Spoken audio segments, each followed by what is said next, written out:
Video.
Intinya itu kejadiannya orang ini 8 syuhada ini syahid ketika peperangan Belanda tahun 1902. Jadi peperangan antara Belanda dan Ya, mereka menghadang 24 orang pasukan Belanda menghadang 24 patroli ya di daerah ini ya. Ya. Kemudian dapat laporan diserang lagi balik mereka. Iya. Kan dekat ini ada kereta api. Oh iya ya. Ada yang bilang Belanda itu Belanda yang patroli berlaki. Tapi bisa kita katakan ini termasuk heroik lah, pahlawan juga lah, temannya tidak populer ya.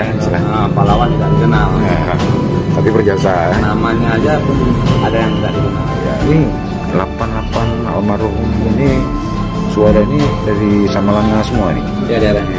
Daerahnya semua ya. Kecamatan Simangplang semua. Simangplang.